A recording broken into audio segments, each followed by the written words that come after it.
No perteneces a la mesa familiar, sibiló mi hermana. Entonces ella jaló mi silla y caí al piso delante de 200 invitados. Su novio se puso de pie. Ya basta. ¿Realmente quieres que les cuente a todos la verdad? Mi hermana se congeló. Hace 9 meses, las patas de madera de mi silla chirriaron contra el suelo del salón de baile justo antes de que mi columna vertebral encontrara el aire vacío. El impacto me quitó el aliento de los pulmones. El frío mármol me mordió la cadera y mi codo se golpeó contra la piedra tan fuerte que mis dedos se entumecieron al instante. Una copa de agua rota roció agua y cristales por mis palmas. La cubertería tintineante y el cuarteto de cuerdas se silenciaron en el mismo segundo. 200 invitados quedaron en perfecto silencio. Jessica estaba de pie sobre mí, sus manos aún aferraban el respaldo de la silla que acababa de quitarme. No perteneces a la mesa familiar, siseó. Desde su silla de ruedas junto a ella, mi padre, Robert, golpeó su mano buena contra el reposabrazos de metal, 3 golpes secos. David, el novio, echó su propia silla hacia atrás y se puso de pie. Su rostro se veía pálido y tenso bajo las arañas de cristal. Ya basta. Se volvió hacia su nueva esposa. ¿Realmente quieres que les cuente a todos la verdad? Jessica se congeló.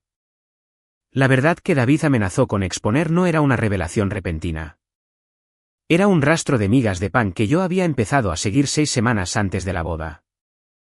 La sala de espera del centro de terapia del habla olía a limpiador industrial y café rancio. Me arrodillé para ajustar el reposapiés de la silla de ruedas de mi padre, Robert, asegurándome de que su pierna derecha descansara de forma segura. Revisé su botella de agua y luego conté las pastillas en su estuche de viaje. Jessica irrumpió por las puertas de cristal 20 minutos tarde. Llevaba el aroma de perfume de vainilla y un café helado. Se inclinó sobre nuestro padre, tomó una foto rápida con su teléfono y le dio un beso en la mejilla. Tengo que correr a mi última prueba de vestido, anunció a la sala. Mi madre, Susan, le dio una palmada en el brazo a Jessica. Ve, cariño. Después de que la pesada puerta de cristal se cerró, mamá se volvió hacia mí. Deberías intentar estar feliz por ella, Emily. Finalmente tiene su propio día especial. No discutí. Simplemente llevé a mi padre hacia la sala de tratamiento. Más tarde esa noche, el registro de cuidados estaba abierto en la mesa de mi propia cocina. A mis 39 años, dirigir el departamento de operaciones de un centro médico significaba que sabía leer códigos de facturación. Mi dedo rastreó un extracto bancario impreso. Se había emitido un cheque de reembolso a mi hermana por equipo de accesibilidad para el baño que no tenía sentido. Tenía la factura original del contratista justo al lado del extracto. El seguro cubría el 80% de la renovación y yo había pagado el depósito inicial de mi cuenta corriente personal. Jessica no había gastado un solo centavo en ese proyecto. Justo debajo de esa entrada, había otra partida, un cargo de $4,000 vinculado a un extraño código de identificación de comerciante. La línea de la nota parecía un gasto de cuidado estándar, pero los números no me cuadraban. No contacté a Jessica todavía. Fotografié el extracto, imprimí una segunda copia y deslicé ambas páginas en mi carpeta. A la tarde siguiente, conduje a casa de mis padres y coloqué la factura del contratista sobre la mesa de la sala de estar. Le pedí a Jessica que explicara por qué había recibido un reembolso por un gasto que yo había pagado. Luego señalé el cargo inexplicable de $4,000. Jessica se cruzó de brazos frente al televisor. Papá sabe. Solo estoy organizando las cosas. Él estuvo de acuerdo. Mi madre, Susan, desestimó la discrepancia como otro ejemplo de mi intento de controlar a la familia. No discutí con ninguna de ellas. Miré a mi padre, Robert, que estaba sentado en su silla de ruedas junto a la ventana. Levantó su mano izquierda y golpeó la mesa auxiliar de madera, 1, 2, 3 golpes fuertes. En sus sesiones de terapia, 3 golpes significaban no. Anoté la fecha, la hora y las palabras exactas de Jessica antes de salir de la casa.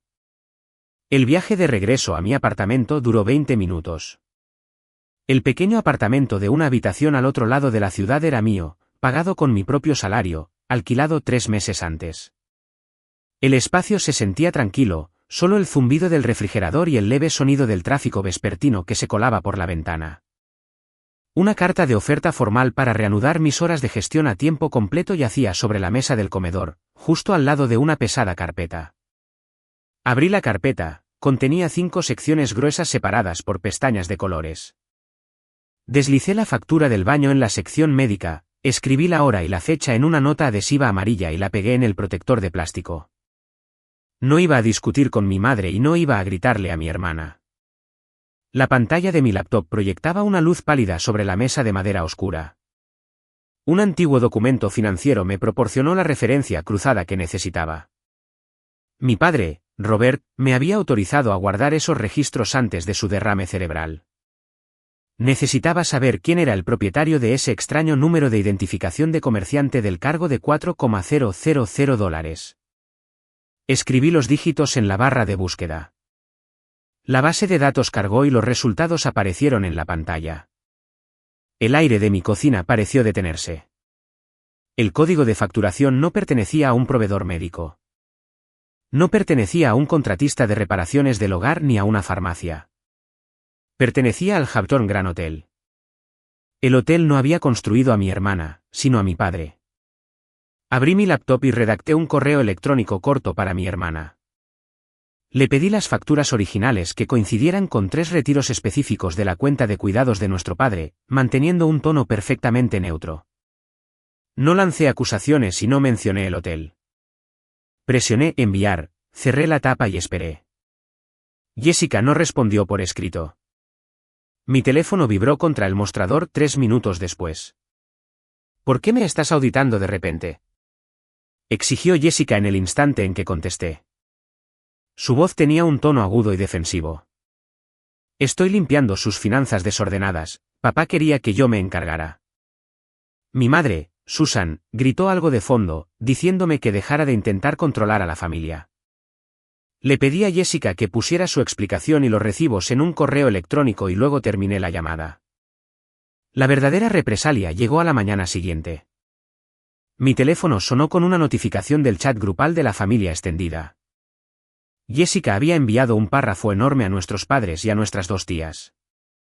Me acusaba de reembolsarme a mí misma durante años mientras fingía ser una cuidadora desinteresada. Para probar su punto, mi hermana subió una captura de pantalla recortada de una transferencia bancaria. Mostraba un retiro significativo, que era la cantidad exacta que yo había adelantado para una rampa para silla de ruedas 6 meses antes. La imagen ocultaba deliberadamente la línea de la nota, presentando el número bruto como un robo innegable. Mamá respondió de inmediato. Una nueva burbuja de texto apareció en la pantalla, con una demanda de que devolviera los fondos robados y emitiera una disculpa formal antes de que la situación escalara. Mis dientes se apretaron hasta que me palpitaban las sienes, pero no escribí un párrafo defensivo. Abrí mis archivos digitales, recuperé el recibo detallado de la compañía de suministros médicos y saqué el registro bancario completo que mostraba la firma de mi padre, Robert, en el reembolso autorizado. Adjunté los archivos al chat y los envié sin una sola palabra de comentario. El chat quedó completamente en silencio. No hubo disculpas ni retractaciones. Jessica no solo estaba ocultando dinero, sino que estaba construyendo una jaula y necesitaba que todos creyeran que yo pertenecía a ella. La barrera física apareció el miércoles por la tarde. Conduje a la casa familiar para dejar una nueva receta. El aire de verano se sentía denso y húmedo, y la cortadora de césped de un vecino zumbaba constantemente por la calle. Subí los escalones de concreto, marqué mi código de seguridad en la cerradura electrónica de la puerta y esperé el clic familiar. El teclado parpadeó en rojo.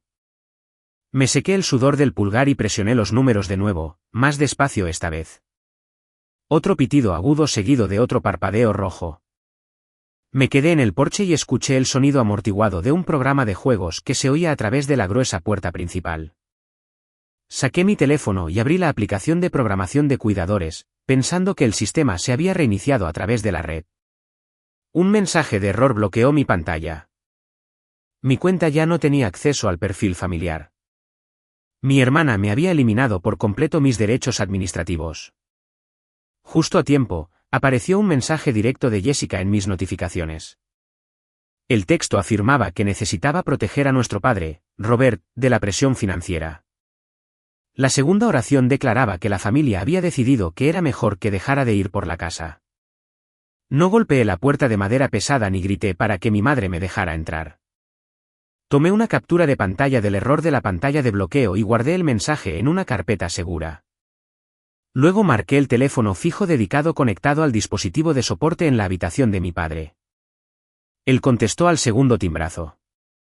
Mantuve mi voz ligera, diciéndole que tenía un conflicto de programación pero que lo vería en su cita de terapia más tarde en la semana. Él golpeó el auricular 2 veces, un reconocimiento rítmico de que entendía. Mi propio apartamento se sentía completamente diferente esa noche.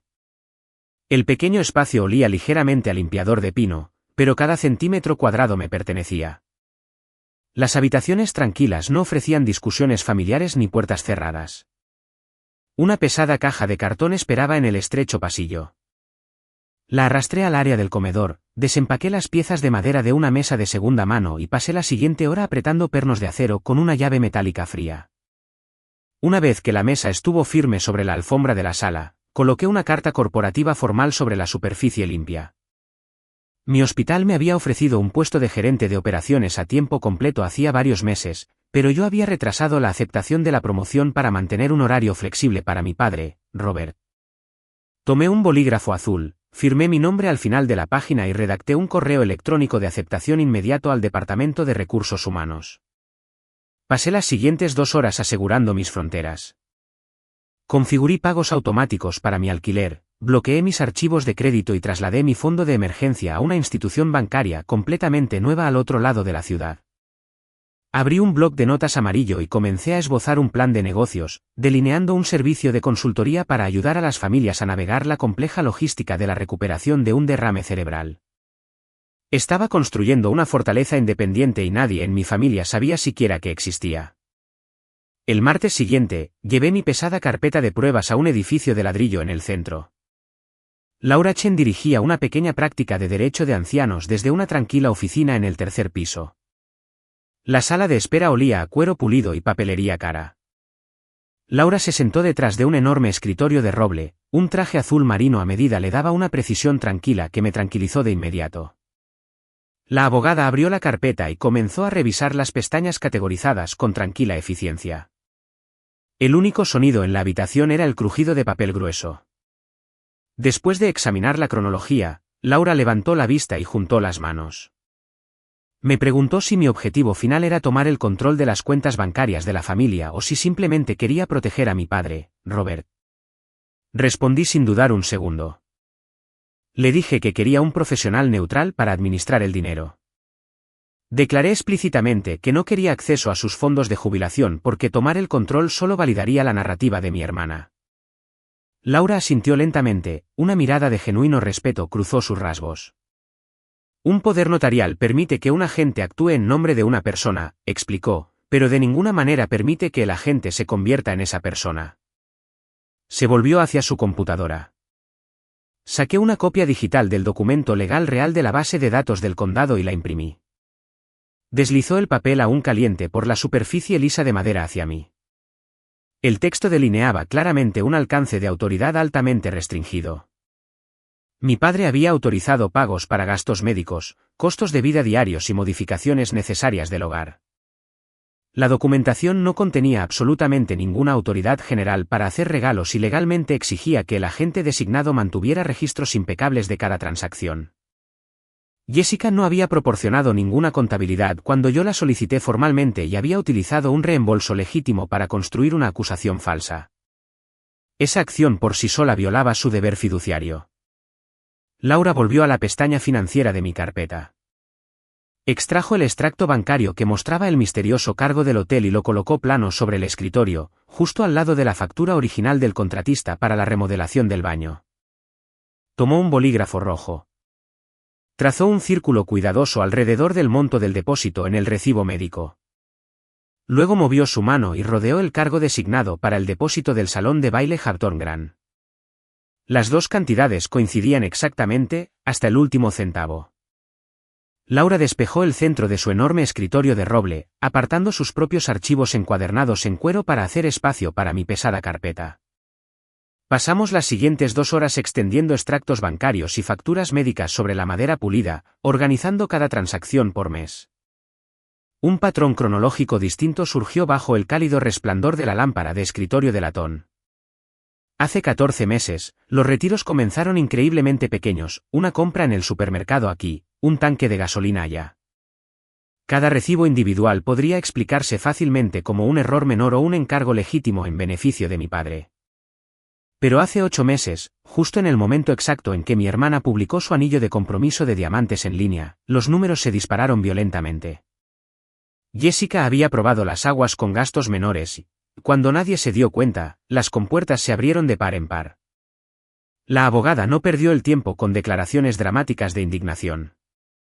Laura redactó avisos formales de conservación y los envió directamente al banco, al hotel de lujo y a cada proveedor que figuraba en el libro de contabilidad robado.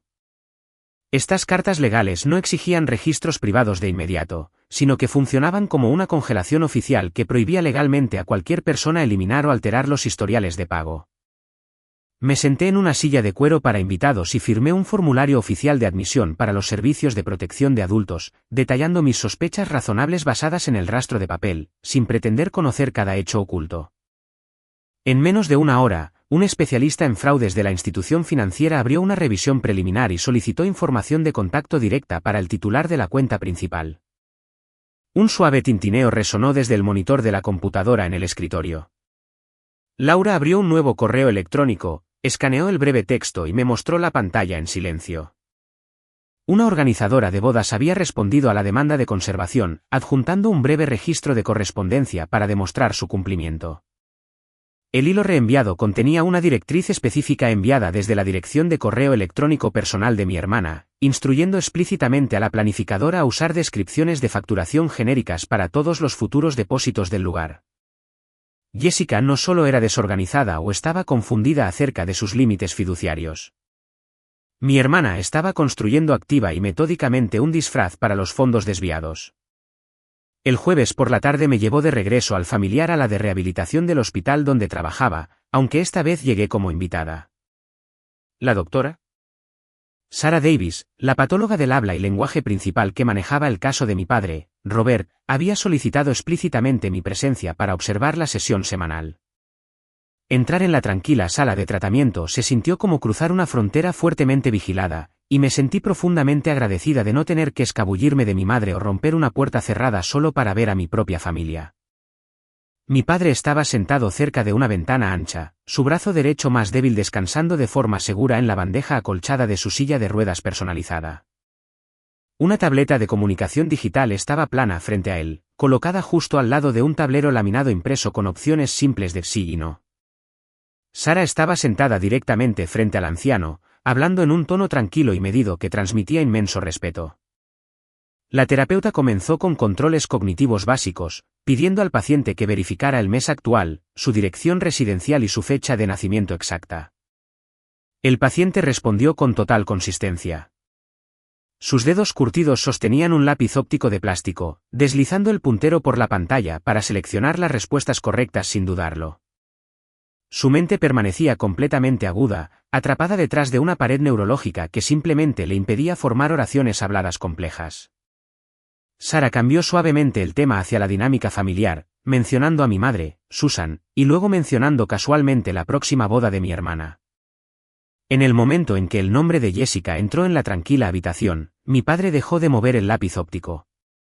El anciano levantó su mano izquierda funcional, golpeando sus nudillos con fuerza contra la bandeja de plástico, 3 golpes secos y distintos. Dando un paso adelante, me aseguré de pararme directamente en su línea de visión. Establecer sus verdaderos deseos requería una pregunta que no dejara lugar a la interpretación o manipulación. Le pregunté si quería que contratara a un abogado independiente para representar sus intereses personales, completamente separados del resto de la familia. El anciano no dudó. Su dedo índice tocó la palabra sí en el tablero laminado con una fuerza sorprendente. Cambiando su atención de nuevo a la tableta electrónica, mi padre navegó por un banco de frases personalizado que Sarah había construido para sus necesidades específicas. Seleccionó dos palabras distintas, dejando que la voz computarizada las pronunciara en voz alta en la tranquila habitación, reunión privada. Mirando la pantalla brillante, una profunda sensación de claridad me ancló al suelo. Durante más de un año, mamá y Jessica habían tratado a este hombre inteligente como un mueble silencioso, hablando constantemente en su nombre mientras interpretaban su silencio como un consentimiento pasivo permanente. Cayendo en la misma trampa, había asumido que él me necesitaba para luchar sus batallas y hacer justicia en su nombre. La verdad era mucho más simple, mi padre no necesitaba un salvador que actuara por él, sino un canal seguro e ininterrumpido para actuar por sí mismo. Sara cerró su cuaderno clínico, su expresión se tensó con profunda preocupación profesional mientras miraba de la tableta electrónica a mi cara. Su padre ha estado intentando decirnos el mismo nombre durante 3 semanas, dijo Sara. Exactamente 2 semanas antes de la ceremonia, una furgoneta de transporte médico se detuvo en el centro de rehabilitación. El martes por la tarde seguía siendo la cita fija de mi padre para la terapia del habla, un bloque inalterable en su calendario. Jessica estaba a kilómetros de distancia, de pie sobre un pedestal de terciopelo para su última prueba de vestido. Mi madre, Susan, se quedó en casa, completamente convencida de que la tarde consistía en ejercicios vocales y de deglución de rutina.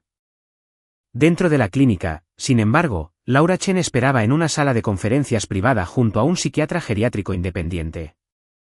Me encontré con el conductor del transporte en las puertas dobles de cristal, guié la pesada silla de ruedas por el tranquilo pasillo e inmediatamente me aparté, dándole al anciano total autonomía. Dejarlo enfrentar la evaluación oficial completamente solo. Tomé asiento en la sala de espera, escuchando el zumbido amortiguado del aire acondicionado y el tintineo ocasional del ascensor. Durante casi una hora, la pesada puerta de roble finalmente se abrió. El psiquiatra salió al pasillo y me hizo señas para que entrara. Mi padre estaba sentado en el centro de la larga mesa, con aspecto agotado pero ferozmente concentrado. Un notario público se sentó a su derecha, organizando una gruesa pila de papeles oficiales. Laura se dirigió a su cliente con respeto tranquilo. La abogada le pidió que confirmara su comprensión de los documentos financieros extendidos sobre la superficie de madera. Los dedos curtidos se movieron por la tableta digital. La voz computarizada resonó contra las paredes desnudas, declarando claramente que nunca había aceptado financiar un lugar de lujo, comprar un vestido de novia o pagar líneas de crédito personales. Solo quería que su hija se encargara de las facturas de enfermería. Luego apareció una nueva información en la pantalla brillante. El paciente escribió cuidadosamente un recuerdo sobre un código de autorización de mensaje de texto específico. Jessica le había dicho que los números de seguridad eran necesarios para procesar un pago para su rampa para silla de ruedas exterior. Un gran peso se posó en mi estómago. Esa cadena específica de dígitos no se había utilizado para la construcción médica. El código de acceso había autorizado con éxito a mi hermana como beneficiaria externa aprobada en su cuenta corriente principal, eludiendo eficazmente los protocolos de seguridad del banco. El notario empujó un documento grueso por la mesa. Era una revocación formal, legalmente vinculante, del poder notarial. Mi padre tomó un bolígrafo negro pesado. Su mano derecha tembló ligeramente, pero la firma que grabó en la línea designada era nítida y deliberada. Laura inmediatamente clasificó las copias, preparando los avisos oficiales para la institución financiera y mi hermana. Jessica pronto recibiría un plazo estricto para proporcionar una contabilidad completa de cada dólar faltante. La abogada cerró su carpeta legal y miró al otro lado de la mesa. Alguien necesitaba administrar el patrimonio mientras las cuentas estaban congeladas y auditadas. Negué con la cabeza antes de que la pregunta pudiera formularse por completo. Tomar el control del dinero le daría a Jessica la narrativa exacta que quería, confirmando sus acusaciones públicas de que yo era una hermana celosa que intentaba robar la herencia. Declaré claramente que continuaría administrando su transporte médico y la logística de su cuidado diario, pero me negué rotundamente a tocar sus cuentas bancarias. Mi padre tocó su tableta. Seleccionó un nombre de una lista preaprobada de fiduciarios independientes certificados por la corte que Laura había proporcionado. No quería que yo peleara por su cuenta corriente y yo no quería el trabajo. Ese límite ético nos separó permanentemente de la mujer que actualmente se probaba un vestido blanco. La represalia llegó a través de un mensaje de voz más tarde esa noche. Estaba en mi cocina cortando una manzana mientras la voz de mi madre, Susan, llenaba el tranquilo apartamento. No preguntó por la sesión de terapia o la salud de mi padre. Mamá inmediatamente lanzó una airada diatriba, acusándome de humillar a mi hermana justo antes de su día especial. El bufete de abogados aparentemente había entregado la notificación de revocación por mensajería solo una hora antes. Mamá exigió que llamara a la abogada y revirtiera la acción de inmediato. Afirmó que Jessica siempre planeó devolver el dinero de la cuenta usando su futura herencia de todos modos. El cuchillo dejó de moverse contra la tabla de cortar. Mi madre acababa de admitir en voz alta en un mensaje grabado que sabía sobre los fondos faltantes. Ella y Jessica habían tratado a un hombre vivo y respirador como si ya estuviera muerto, dividiendo silenciosamente su patrimonio para cubrir arreglos florales y depósitos de catering. Guardé el archivo de audio en mi disco cifrado y tiré las rodajas de manzana a la basura. 4 días antes de la ceremonia, mi teléfono sonó con un número del Departamento de Fraudes Bancarios. Me senté en mi mesa de comedor de segunda mano y abrí mi carpeta de pruebas en una página en blanco. El investigador habló en un tono corporativo y medido. Confirmó la recepción de la revocación legal y la evaluación de capacidad independiente. Las cuentas principales estaban ahora completamente bloqueadas, sujetas a una rigurosa auditoría forense.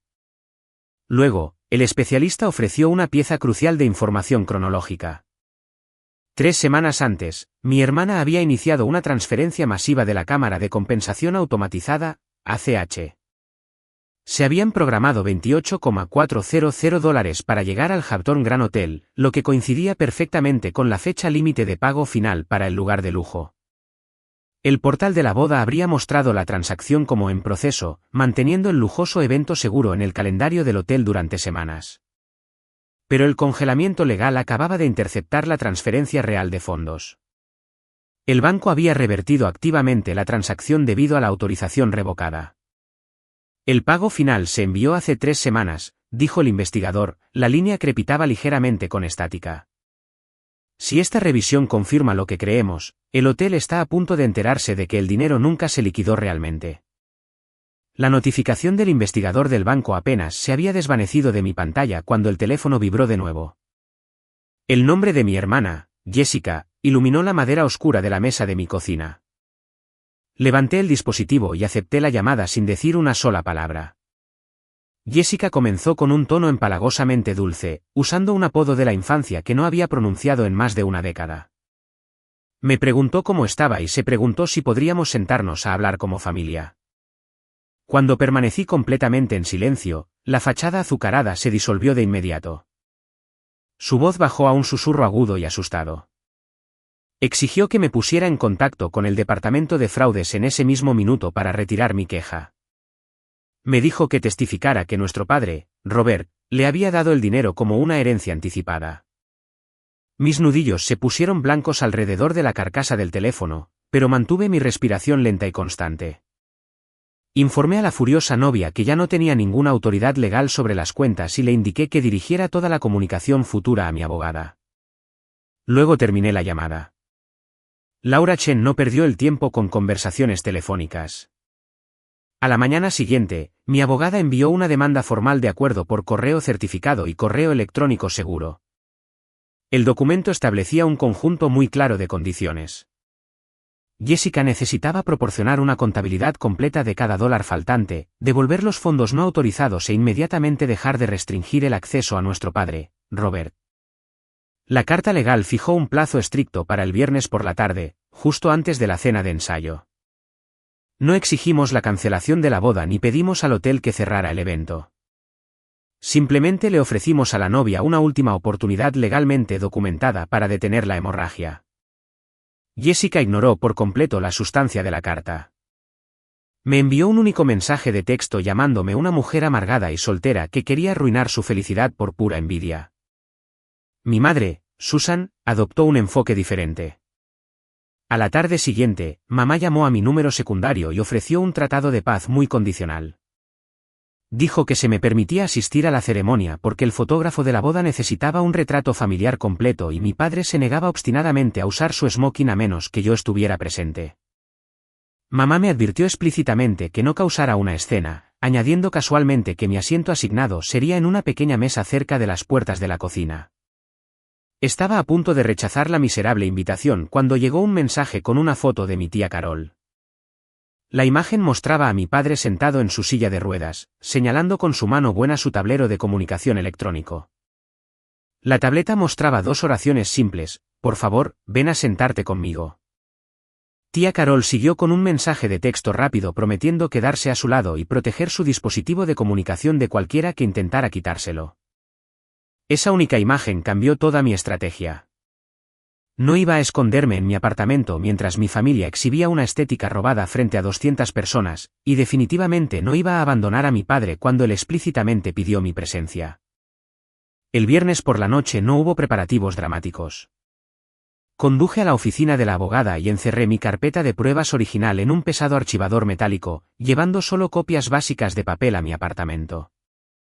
Organicé mi propio transporte al lugar para asegurarme de poder irme de la propiedad en cualquier momento. No compré un regalo y no retiré efectivo para el fondo de luna de miel. Antes de apagar las luces de mi habitación, dejé la llave azul de mi apartamento en mi bolso de noche formal. Esa pequeña pieza de metal se sentía como un ancla física, me recordaba que había construido un lugar seguro al que regresar, completamente fuera de su alcance. Mi teléfono zumbó en el mostrador del baño mientras me vestía a la mañana siguiente. La identificación de la llamada mostraba el nombre del novio, David. Sonaba increíblemente tenso, su voz carecía de la habitual confianza arrogante que tenía en las cenas familiares. Me preguntó por qué el nombre de mi padre, Robert, seguía apareciendo en un hilo de correo electrónico de disputa de facturación reenviado por el coordinador del lugar. Me ajusté el pendiente en el espejo y le dije que le preguntara a su novia de dónde venía el dinero. Un largo y pesado suspiro resonó a través del altavoz. David me rogó que no arruinara la boda por una disputa familiar insignificante. Insistió en que cualquier malentendido financiero que estuviéramos teniendo podía esperar un día más. La conversación reveló una verdad aterradora sobre el hombre con el que mi hermana estaba a punto de casarse. David ya sospechaba que algo andaba muy mal con la situación bancaria, pero eligió activamente la comodidad de la ignorancia sobre la fea realidad. Quería que la hermosa ilusión sobreviviera el fin de semana y esperaba que yo lo ayudara a protegerla. Le dije que revisara su propio portal de proveedores y terminé la llamada. Salí de mi edificio de apartamentos y esperé mi transporte. El aire de la mañana se sentía nítido y claro, justo cuando un coche negro se detuvo en la acera. Un nuevo mensaje iluminó la pantalla de mi teléfono. David había enviado una captura de pantalla directa del sistema de gestión hotelera privada. Él era la parte contratante principal del espacio para eventos, lo que le daba acceso completo a los registros de facturación. La imagen mostraba un saldo masivo adeudado, una etiqueta de transacción denegada y el nombre de mi padre, Robert, como el titular original de la cuenta. El lugar había procesado con éxito los depósitos anteriores y David había proporcionado su propia tarjeta de crédito para mantener la reserva, evitando la cancelación inmediata de la fiesta. Pero el pago final de $28,000 había rebotado oficialmente a la cuenta congelada. Un segundo texto llegó justo debajo de la imagen. David hizo una pregunta simple y desesperada: quería saber si el error bancario era real. Escribí mi respuesta mientras me deslizaba en el asiento trasero del coche. Confirmé la verdad, añadiendo que su novia había sabido sobre los fondos robados durante 6 semanas completas. Los 3 puntos de un indicador de escritura permanecieron en la pantalla durante mucho tiempo antes de que David enviara su último mensaje. Las palabras confirmaron que la elaborada farsa finalmente comenzaba a colapsar bajo su propio peso. Jessica dice que tu padre nos dio el dinero, escribió David. El hotel dice que el pago fue devuelto. Caminar por la gran entrada del Hampton Grand Hotel se sintió como entrar en la escena de un crimen financiero. El aire olía a rosas blancas importadas y a velas de vainilla quemadas. Miles de dólares colgaban del techo en enormes candelabros de cristal. Cada arreglo floral y bandeja de plata representaba horas de fisioterapia que mi padre nunca recibiría. Los parientes apartaron la vista mientras pasaba por sus mesas, bebiendo champán y evitando el contacto visual. Mantuve la barbilla en alto, negándome a encogerme bajo su juicio colectivo, y caminé directamente hacia la zona de recepción principal, cerca de la mesa principal. Jessica interpretó el papel de la novia impecable para un videógrafo que la observaba. Su vestido de seda blanco captaba perfectamente la iluminación profesional. Se inclinó, rodeando amorosamente a nuestro padre con los brazos para una foto posada, mientras sonreía a la cámara. Su mano cuidada de repente empujó su tableta de comunicación electrónica completamente fuera del borde de la mesa, ocultándola del encuadre de la cámara. Mi madre, Susan, me interceptó a mitad de la pista de baile. Mamá me agarró la muñeca, sus uñas se clavaban en mi piel. Su voz bajó a un susurro áspero y frenético, advirtiéndome explícitamente que mantuviera la boca cerrada sobre la situación bancaria y exigiendo que dejara a la familia disfrutar de la noche. A pocos metros, el novio no parecía un hombre disfrutando del día de su boda. David estaba de pie cerca del borde del escenario, mirando su pantalla de teléfono brillante. Los músculos de su mandíbula estaban tensos. Seguía actualizando su navegador de Internet. El lugar había permitido la apertura de las puertas de la recepción porque su tarjeta de crédito personal actuaba como un depósito de seguridad, pero ese enorme pago devuelto se cernía sobre todo. David me miró y me hizo un gesto hacia un tranquilo rincón cerca del guardarropa. El cuello de su smoking le parecía demasiado apretado. En el momento en que entré en las sombras, exigió una prueba absoluta de que el anciano no había autorizado el retiro final del lugar. Mantuve una distancia física generosa de él, explicando la evaluación médica independiente y la revocación legal notariada. Se sentía innecesario en un pasillo abarrotado. Simplemente le aconsejé que le preguntara directamente al titular de la cuenta, justo frente a un testigo neutral. El novio se frotó las sienes, cerrando los ojos. Admitió que su nueva esposa juraba que el dinero en disputa era un generoso regalo de boda destinado a ellos todo el tiempo. Mi respuesta no requirió ninguna vacilación, entonces ella no debería tener ninguna razón para impedir que él responda. De vuelta al salón principal, revisé el mapa de asientos con bordes dorados que se mostraba cerca del bar. Jessica había asignado mi nombre a una pequeña mesa adicional ubicada directamente adyacente a las puertas batientes de la cocina. El fuerte olor a jabón lavavajillas industrial superaba fácilmente los centros de mesa florales allí. Comencé a caminar hacia mi exilio asignado. Al otro lado de la habitación, mi padre, Robert, observaba mi camino. Su mano izquierda de repente golpeó el reposabrazos metálico de su silla de ruedas, 3 golpes secos y resonantes que cortaron la suave música de fondo. Tía Carol se inclinó de inmediato, leyendo su tablero laminado. Miró a través del mar de invitados, captó mi atención y me hizo una seña para que me acercara. Un coordinador del lugar apareció a su lado casi al instante, llevando una silla de madera de repuesto con un cojín blanco. El miembro del personal llevó la silla directamente a la mesa principal de la familia, colocándola justo al lado de la silla de ruedas. La novia vio el nuevo arreglo antes de que yo llegara al centro de la habitación. Jessica marchó, la pesada falda de seda de su vestido rozando agresivamente contra el suelo de piedra pulida. Se inclinó cerca de mi cara. Su voz comenzó como un silbido venenoso, ordenándome que regresara a la parte trasera de la habitación, donde yo pertenecía. Me mantuve firme junto a la silla vacía. Declaré con calma que tenía la intención de sentarme exactamente donde el invitado de honor lo había solicitado. Su rostro se puso de un rojo feo y profundo. La novia subió el volumen, asegurándose de que las mesas vecinas escucharan cada palabra. Me acusó en voz alta de intentar robar el protagonismo, de distraer a todos de mi propio robo. No levanté la voz para igualar su frenética energía. Simplemente miré al anciano sentado entre nosotros. Papá puede responder por sí mismo. Me incliné, alisando la parte trasera de mi vestido y comencé a sentarme en el cojín blanco. Unos dedos se envolvieron alrededor del respaldo de madera detrás de mí. La novia tiró de sus brazos hacia atrás con una fuerza repentina y violenta. Las patas de madera chirriaron contra el suelo pulido. Mi columna vertebral encontró el aire vacío. El impacto me dejó sin aliento por completo. El mármol frío me mordió la cadera y mi codo se golpeó contra la piedra tan fuerte que mis dedos se entumecieron al instante. Una copa de agua rota roció líquido frío y cristales afilados por mi palma derecha. El cuarteto de cuerda dejó de tocar a mitad de una medida. 200 invitados quedaron en perfecto silencio. Decenas de cámaras de teléfonos celulares ya levantadas para grabar los próximos discursos nupciales capturaron toda la secuencia física. De pie sobre mí, Jessica siseó su frase preparada, declarando que yo no pertenecía a la mesa familiar. A su lado, mi padre, Robert, golpeó su puño contra el reposabrazos, 3 golpes, una breve pausa, 3 golpes más, un ritmo continuo e innegable de rechazo absoluto. El novio empujó su propia silla hacia atrás con tanta fuerza que se volcó. David se puso de pie, su rostro pálido y rígido bajo la iluminación de cristal. Interceptó a su esposa antes de que pudiera dar otro paso hacia mí. «Ya basta», dijo David. Su voz resonó claramente por el silencioso salón de baile. Se volvió para mirar a la mujer con la que acababa de casarse.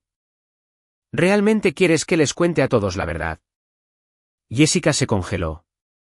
La ira confiada y justa se esfumó de su rostro, reemplazada de inmediato por un pánico puro. Se dio cuenta de que él había revisado el portal del proveedor. La novia sabía que su esposo había visto la notificación que confirmaba que los fondos robados habían sido devueltos. Un zumbido mecánico rompió la pesada tensión. Mi padre extendió lentamente su brazo funcional, alcanzando directamente su tableta de comunicación electrónica que descansaba sobre la mesa. Jessica no miró a su esposo. No me miró a mí. La novia se abalanzó directamente sobre el dispositivo. Un hombre de traje oscuro interceptó a la novia antes de que sus dedos pudieran rozar la pantalla electrónica. El guardia de seguridad del lugar se interpuso directamente entre Jessica y la silla de ruedas, cruzando los brazos en una advertencia silenciosa. Tía Carol le arrebató la tableta digital de la mesa y la colocó directamente en el regazo de mi padre. Mi palma derecha palpitaba con un dolor agudo y ardiente. Un camarero se arrodilló a mi lado en el frío suelo de mármol, presionando una gruesa servilleta de lino en mi mano para detener la sangre de la copa rota. No intenté levantarme. Me quedé exactamente donde estaba, manteniendo mis ojos fijos en el hombre sentado a la cabecera de la mesa familiar. El novio ignoró a su esposa frenética. David giró todo su cuerpo hacia la silla de ruedas y miró a su suegro. Su voz sonó notablemente firme, completamente despojada de su arrogancia habitual. ¿Aceptaste pagar esta boda?, preguntó David. Mi padre levantó su mano izquierda. Sus nudillos golpearon el reposabrazos metálico, 1, 2, 3. Los sonidos secos resonaron por el silencioso salón de baile. Sus dedos curtidos agarraron el lápiz óptico de plástico, presionando firmemente contra la pantalla brillante. Una voz robótica llenó el espacio tranquilo, no. El pánico deformó el rostro perfectamente contorneado de mi hermana. Señaló con un dedo tembloroso hacia mí, su voz subiendo a un tono agudo. La novia gritó que yo había entrenado a un hombre con daño cerebral como un animal de circo. Afirmó que la terapeuta del habla y yo pasamos meses entrenándolo para arruinar su día especial. Mi mano izquierda se metió en el bolso formal que descansaba cerca de mi rodilla. Mis dedos encontraron 2 trozos de papel doblados. Los saqué y los sostuve hacia el novio. David dio un paso adelante y tomó los documentos de mi mano. La primera página era un reconocimiento firmado de una evaluación médica independiente que confirmaba la capacidad cognitiva total. La segunda página era la revocación oficial notariada del poder notarial. No repartí su historial médico privado a los 200 invitados que nos observaban, pero el resumen legal proporcionaba todas las pruebas necesarias. De pie junto a la silla de ruedas, tía Carol levantó la barbilla. Anunció a toda la sala que había leído las pautas de comunicación clínica, confirmando que su hermano entendía cada palabra que se le decía. El anciano ignoró a la mujer que gritaba con el vestido blanco. Se concentró completamente en su pantalla, navegando lentamente por el banco de frases personalizado. La voz mecánica habló de nuevo, yo entiendo. Siguió otra pausa agonizante mientras buscaba la siguiente ficha específica, Jessica usó mi dinero. Permanecí en el suelo con la servilleta ensangrentada pegada a la piel. Nunca una vez extendí la mano hacia la máquina, destruyendo por completo la acusación de manipulación física de mi hermana. David miró los avisos legales en su mano y luego miró directamente a su nueva esposa. Le informó que el pago final del lugar había rebotado después de una revisión bancaria esa misma mañana. El novio declaró que todos los depósitos anteriores habían originado de una cuenta corriente que pertenecía exclusivamente a Robert Miller. Saliendo de las sombras cerca de las puertas de la cocina, la organizadora de bodas asintió con firmeza, verificando que los registros del portal del proveedor permanecían perfectamente intactos y precisos. Acorralada por el rastro digital, Jessica finalmente se quebró. La novia gritó que él se lo habría dado eventualmente. Las palabras salieron de su boca en un torbellino desesperado y furioso. Jessica gritó que el dinero del patrimonio sería suyo de todos modos y me acusó de intentar desperdiciar su legítima herencia en inútiles hogares de ancianos. Decenas de pantallas de teléfonos celulares brillantes capturaron el crudo sentimiento de derecho que resonaba en el techo alto. Mi madre, Susan, se abalanzó, agarrando a Jessica por el antebrazo en un intento frenético de silenciarla. El esfuerzo llegó demasiado tarde. La verdad ya había sido grabada desde 20 ángulos diferentes. David dejó caer su servilleta de lino blanco sobre la mesa más cercana. Miró a la mujer con la que se había casado hacía solo unas horas con absoluto disgusto. El novio anunció que la recepción había terminado oficialmente, le dio la espalda a la fiesta nupcial y salió por las puertas dobles principales sin mirar atrás. El gerente del lugar se acercó en silencio a la novia que gritaba, recordándole cortésmente que la parte contratante aún necesitaba resolver el saldo final faltante. Jessica se dio la vuelta, con los ojos salvajes, y me ordenó que pagara el hotel para salvar a la familia de la vergüenza pública. Dejé que el camarero me ayudara a ponerme de pie. El cuidado médico de papá no es tu fondo de boda. 2 guardias de seguridad flanquearon a la novia, guiándola con firmeza hacia la salida lateral mientras ella continuaba gritando mi nombre. La sala de espera de urgencias olía a toallitas antisépticas y revistas viejas. Una enfermera acababa de terminar de sacar trozos de vidrio de mi palma y de vendar la herida con gasa limpia. Mi teléfono vibró en el bolsillo de mi abrigo. Saqué el dispositivo y abrí un nuevo mensaje de texto de Laura Chen. La abogada no ofreció ninguna charla trivial. El banco encontró una cuenta externa a nombre de Jessica. La boda fue solo una parte de ello. 3 días después, moretones de color púrpura oscuro y amarillo enfermizo florecieron en mi cadera derecha. Moverme por mi pequeña cocina requería pasos lentos y deliberados, y el grueso vendaje blanco envuelto con seguridad alrededor de mi palma hacía casi imposible sostener una taza de café. Había presentado un informe formal de agresión ante el departamento de policía local directamente desde la sala de espera de urgencias, negándome a minimizar la violencia. El oficial de investigación confirmó que la gerencia del hotel había cooperado plenamente, asegurando todas las grabaciones de vigilancia del salón de baile antes de que el personal de catering terminara de barrer los vidrios rotos. Las entrevistas oficiales comenzaron el martes por la mañana siguiente. Me senté frente a una trabajadora social de servicios de protección de adultos en una sala de conferencias tranquila y neutral, deslizando gruesas carpetas de papel por la mesa.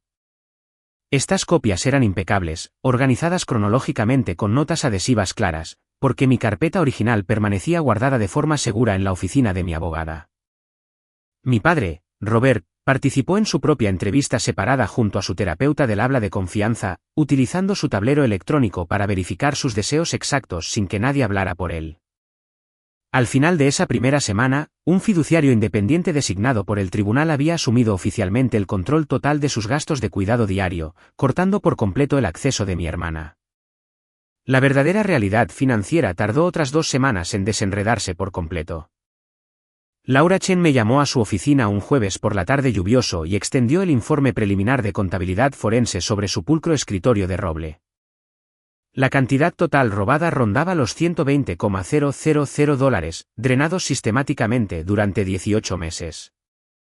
Solo una fracción de esa fortuna había pagado las rosas blancas y los candelabros de cristal.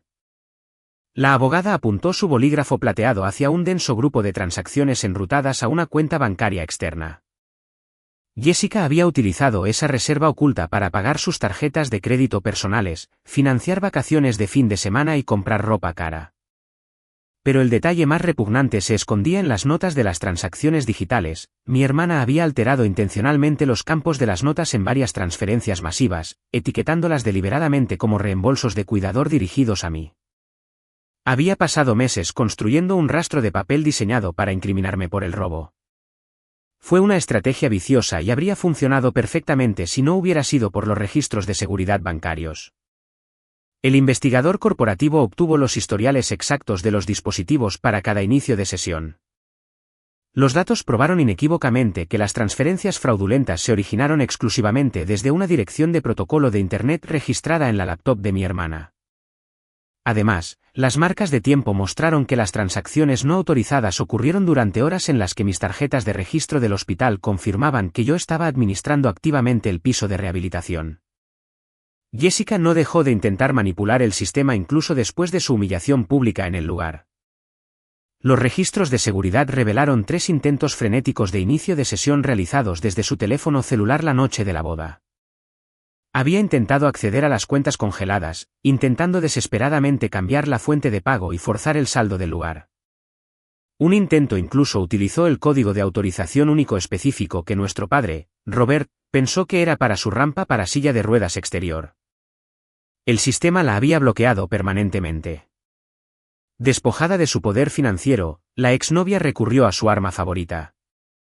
Jessica publicó una declaración masiva y llorosa en sus páginas de redes sociales, afirmando que una hermana amargada había manipulado a un anciano enfermo y confundido para arruinar un hermoso matrimonio. No escribí una sola palabra en defensa, ni reporté la publicación a los moderadores de la plataforma. Simplemente dejé que Internet hiciera el trabajo por mí. Enfurecidos por la repentina interrupción de su noche, decenas de invitados a la boda ignoraron la lealtad familiar y subieron sus propios vídeos sin editar de la recepción. Clips de alta definición del violento tirón de la silla, el agarre de la tableta y su confesión a gritos sobre gastar su herencia anticipada inundaron las redes locales. El golpe final provino de una exdama de honor. La joven reenvió una serie de mensajes de texto privados enviados meses antes de la ceremonia, en los que Jessica se jactaba abiertamente de que yo perdería por completo todo acceso a la casa familiar en el momento en que se pronunciaran los votos. Mi madre, Susan, apareció en el edificio de mi apartamento a la mañana siguiente, de pie en el vestíbulo mientras la lluvia goteaba de su abrigo de lana oscura. Me reuní con ella en el mostrador de seguridad, pero me negué explícitamente a invitarla a subir a mi espacio privado. Susan me agarró la muñeca herida, sus dedos fríos y temblorosos. Me rogó que llamara a las autoridades y reclasificara los fondos faltantes como un generoso regalo familiar, insistiendo en que podríamos manejar el desorden internamente. Me eché hacia atrás, obligando a la mujer mayor a soltar mi brazo. Preguntarle directamente si sabía sobre el dinero robado se sintió como tragar vidrios rotos, pero empujé la pregunta más allá de mis labios de todos modos. Mamá miró las alfombras mojadas del piso, su voz apenas un susurro. Admitió haber sabido sobre una pequeña porción del gasto. La mujer que me crió confesó que pensó que Jessica eventualmente lo devolvería, racionalizando el robo como un inofensivo adelanto de herencia temprana. Le recordé a mi madre que su esposo aún respiraba, aún requería atención médica diaria y necesitaba desesperadamente sus propios ahorros para sobrevivir en ese momento. Unos días después, mi padre, Robert, dejó el hogar familiar para siempre. El fiduciario independiente orquestó una transferencia silenciosa y permanente a una instalación de vida asistida especializada con apoyo neurológico las 24 horas. Ayudé a organizar sus plantas en macetas favoritas junto a la ventana ancha y monté su tableta de comunicación de forma segura en la mesita de noche. No controlaba su cuenta corriente y no gestionaba su horario legal. Mi madre, Susan, mantuvo sus derechos de visita estándar, pero renunció a toda autoridad para firmar documentos médicos o financieros en su nombre. El ritmo tranquilo de mi nueva vida se rompió cuando mi teléfono celular vibró violentamente contra el mostrador de la cocina. Un detective de la policía local se presentó por el altavoz, su tono cortante y estrictamente profesional. Llamó para informarme que el fiscal de distrito acababa de terminar de revisar el expediente forense completo, los registros bancarios y los vídeos de los invitados. El fiscal había aceptado oficialmente el caso, avanzando con cargos de malversación de fondos, explotación financiera por un agente y agresión. Mi hermana ya no lidiaba con una tranquila disputa familiar, sino con el aplastante peso del sistema de justicia penal. Los meses de invierno se arrastraron hasta una primavera fría y húmeda, trayendo una cascada lenta pero inevitable de consecuencias. David finalizó los papeles de su divorcio mucho antes de que los cerezos florecieran alrededor de la plaza del juzgado. El exnovio me envió por correo un grueso sobre Manila a mi apartamento que contenía copias impresas de cada intercambio de correo electrónico que había compartido con el departamento de facturación del hotel. Una pequeña nota adhesiva amarilla descansaba sobre la pila, con una breve disculpa. El hombre finalmente admitió que había ignorado las claras señales de advertencia simplemente porque quería una hermosa recepción, eligiendo la comodidad sobre la realidad. Tirando la nota escrita a mano a la basura, entregué el impecable registro digital directamente al fiscal y nunca volvimos a hablar. Mi hermana, Jessica, pasó los primeros 4 meses del año declarando su absoluta inocencia. Jessica le dijo audazmente a su costoso abogado defensor que iría a juicio y expondría mis terribles mentiras a un jurado comprensivo. Esa confianza arrogante se evaporó por completo en el momento en que el fiscal de distrito empujó una enorme caja de cartón por la mesa de mediación. El pesado recipiente contenía el informe completo de contabilidad forense, los registros de inicio de sesión del dispositivo que probaban su ubicación durante las transferencias y la declaración jurada de nuestro padre, Robert. Enfrentando una montaña insuperable de evidencia física, el abogado defensor aconsejó encarecidamente a su cliente que aceptara un acuerdo de culpabilidad formal.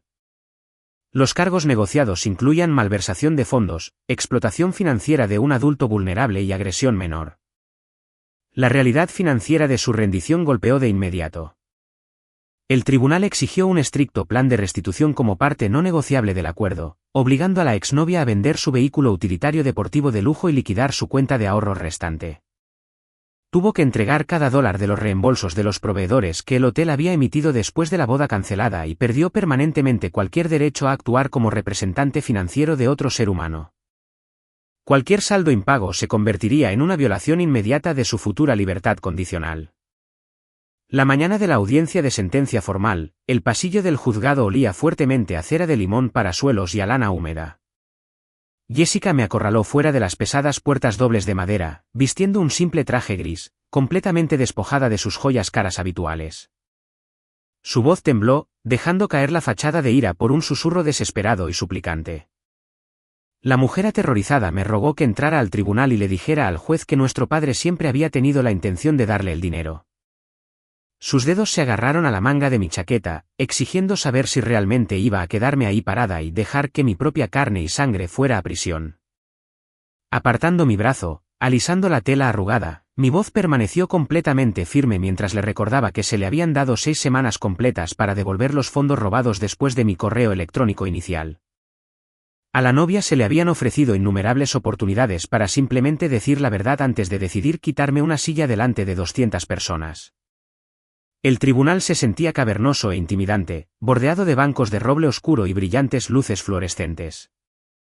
Mi padre, Robert, estaba sentado en la primera fila, su silla de ruedas aparcada de forma segura junto a la barandilla de madera.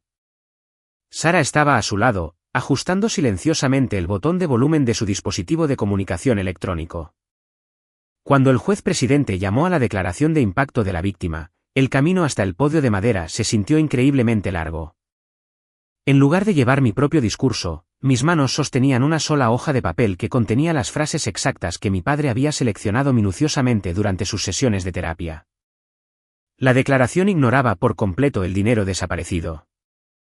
Esas palabras cuidadosamente elegidas se centraban estrictamente en la profunda indignidad de ser tratado como un objeto silencioso e inconsciente.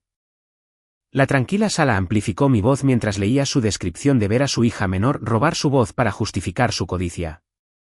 Terminando el párrafo impreso, me aparté del micrófono. Mi padre levantó su mano izquierda. Su dedo curtido presionó una única ficha preprogramada en su pantalla brillante y la voz robótica se escuchó claramente en la sala silenciosa. Emily dijo la verdad. El juez no ofreció conferencias comprensivas a la mesa de la defensa. El tribunal simplemente aceptó el acuerdo negociado y leyó la sentencia final en el registro oficial. Jessica recibió un total de 3 años, con 18 meses de prisión activa y el resto suspendido. Un largo periodo de libertad condicional supervisada y restitución total obligatoria seguiría a su eventual liberación.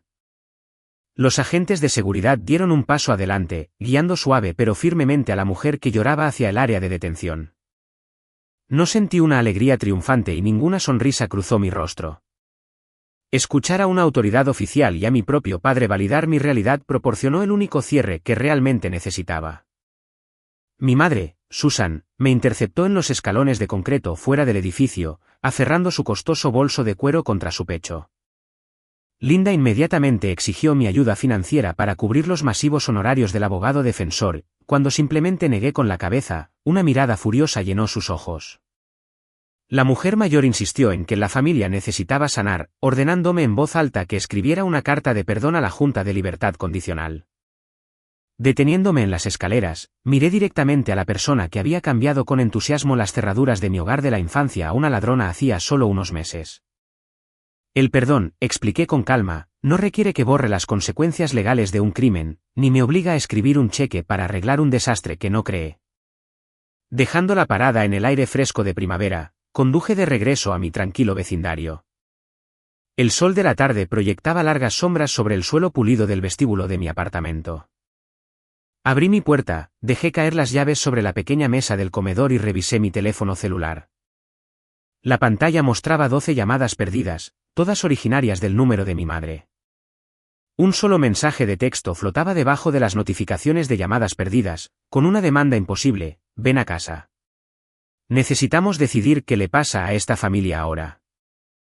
Me quedé mirando la pantalla brillante de mi teléfono celular, leyendo las 12 notificaciones de llamadas perdidas y el único mensaje de texto que exigía mi regreso inmediato. Un año antes, esa combinación específica de pánico digital me habría hecho correr a buscar las llaves de mi coche.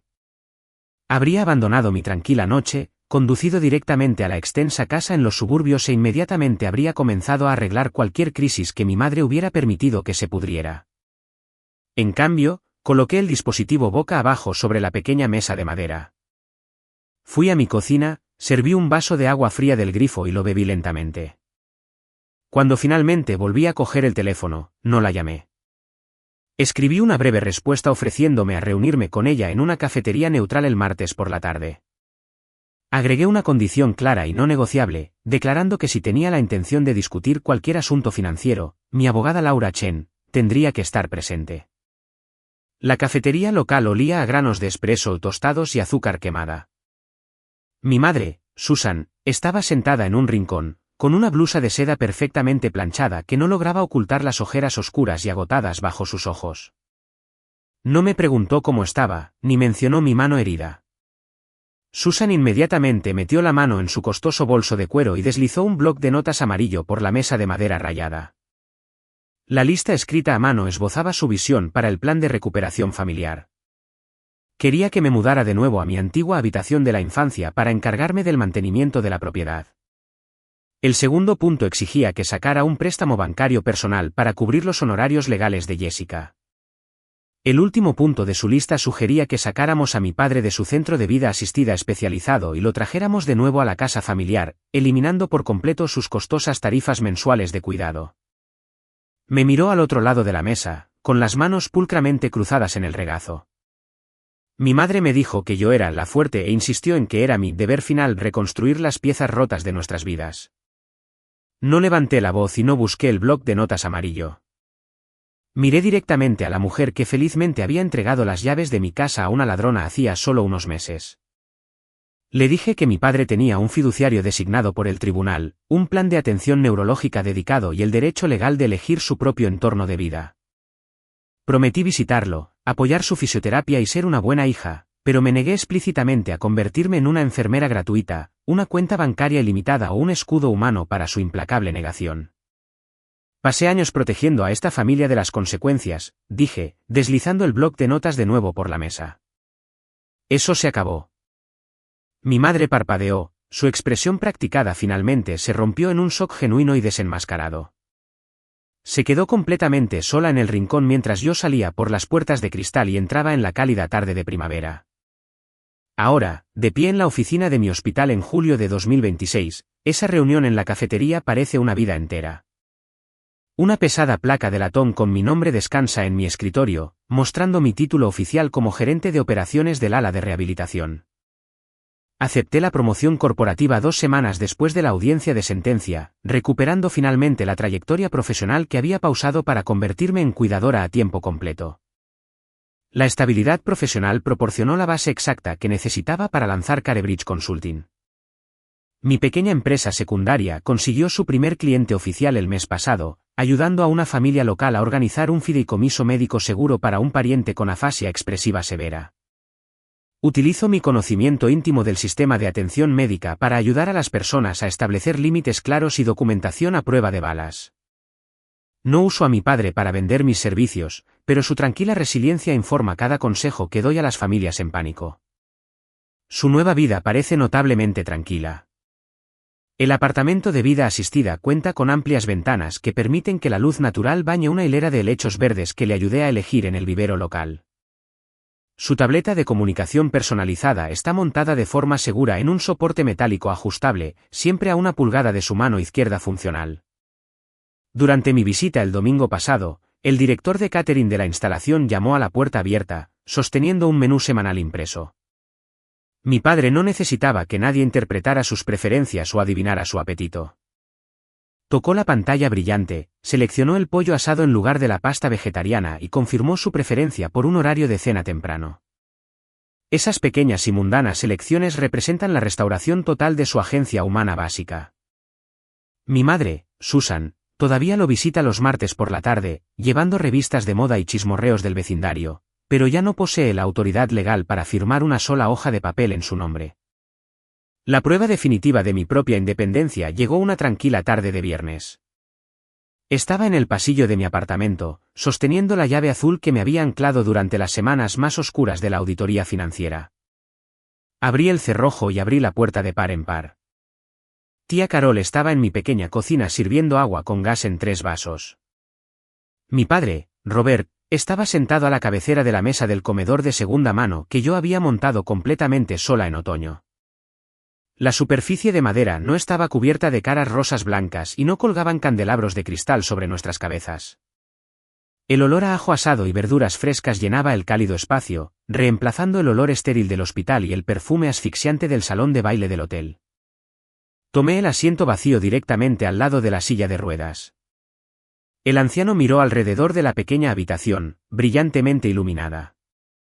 Sus dedos curtidos se movieron cuidadosamente por la tableta digital, seleccionando una secuencia específica de palabras de su banco de frases personalizado. La voz robótica resonó claramente contra las paredes pintadas: esto es familia. Tía Carol levantó su vaso, sus ojos brillaban con lágrimas no derramadas. Levanté mi propio vaso de agua, golpeándolo suavemente contra el borde de su taza. Nadie gritó, nadie revisó una cuenta bancaria oculta en su teléfono y nadie me pidió que sacrificara mi futuro para mantener una ilusión de perfección. Después de terminar la comida y limpiar los platos de cerámica, entré en mi habitación y saqué la pesada carpeta de pruebas del cajón inferior de mi escritorio. Las pestañas de plástico de colores se sentían gruesas y familiares bajo mis dedos. Las facturas médicas, los registros bancarios y los documentos de revocación legal habían cumplido con éxito su propósito final. Coloqué la enorme carpeta en el estante más alto de mi armario y cerré la puerta de madera, retirando oficialmente el peso físico de la traición. Justo cuando regresaba a la sala de estar, sonó mi nuevo teléfono comercial dedicado. El dispositivo vibró contra el mostrador de la cocina, mostrando un número local desconocido. Contesté con mi saludo profesional. Una mujer habló a través del auricular, su voz gruesa de pánico y agotamiento. Tomó un respiro entrecortado, disculpándose por llamar tan tarde en la noche. La extraña explicó que su padre había sufrido recientemente un derrame cerebral masivo, dejándolo completamente incapaz de hablar. La mujer comenzó a llorar, confesando que su hermano mayor acababa de acusarla de robar dinero del fondo médico y el resto de sus parientes ya le exigían que devolviera el dinero para mantener la paz. No ofrecí simpatía vacía y no le dije que todo se resolvería mágicamente. Metí la mano en el cajón de mi escritorio, saqué una carpeta de manila fresca y vacía y tomé un bolígrafo negro. Respira hondo, le dije a la mujer que lloraba. Ahora, dime qué registros ya tienes. A veces, ser el fuerte en tu familia es una trampa. Te enseñan que el amor significa llevar en silencio las cargas pesadas, absorber los golpes financieros y suavizar el comportamiento tóxico de las personas más cercanas a ti solo para mantener la paz. Pero el amor verdadero no requiere que te conviertas en un escudo humano para la codicia de otra persona. Esta historia nos enseña una lección muy práctica: establecer un límite firme no es un acto de traición. Cuando sospechas de explotación financiera, especialmente de un padre vulnerable, Tu mayor arma no es una discusión a gritos en la cena navideña. Tus mayores armas son la documentación meticulosa, los límites legales profesionales y la negativa absoluta a aceptar una narrativa falsa. Tienes derecho a alejarte de la mesa familiar si el costo de tu asiento es tu propia cordura y seguridad financiera.